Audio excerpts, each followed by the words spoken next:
আজকে চিড়ে ভাজা দেখাচ্ছি, ঘরের তৈরি। এখানে ফার্স্টে শুকনো খোলার মধ্যে আমি গ্যাস জ্বালিয়ে দিয়েছি কারি পাতা, এই গোটা শুকনো লঙ্কা, এই যে এগুলোকে কুচিয়েছি কাঁচি দিয়ে, আর বাদাম দিয়েছি, আর এই যে হিং, গোটা হিং ইউজ করেছি, গোটাই কুচি করে দিয়েছি, এর মধ্যে দিয়ে ভাজছি।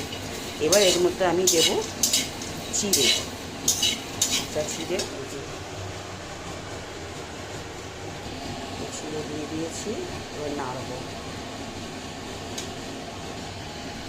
এটা অনেকক্ষণ ধরে নাড়তে নাড়তে ভাজতে হবে, গ্যাস কমিয়ে খুবই ভাজতে হবে। তার মধ্যে দিলাম, এবার দেবো একটুখানি বিট লবণ, পরিমাণ মতন বিট লবণ দিতে হবে।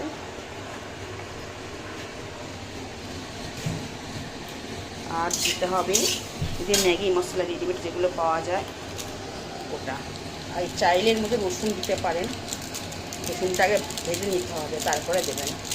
বেশি করে দিলে ভালো লাগে, সেটা আমি দিইনি রসুন।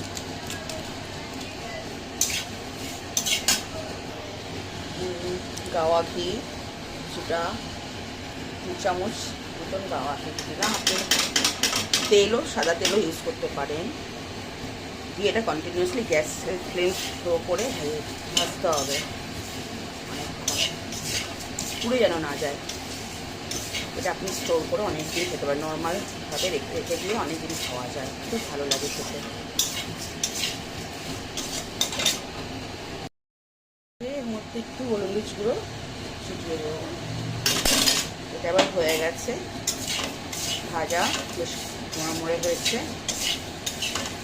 ভালো করে মিক্স করে নিলে হয়ে গেল। দিয়ে ঠান্ডা করে কৌটো পুরো রাখতে পারবেন।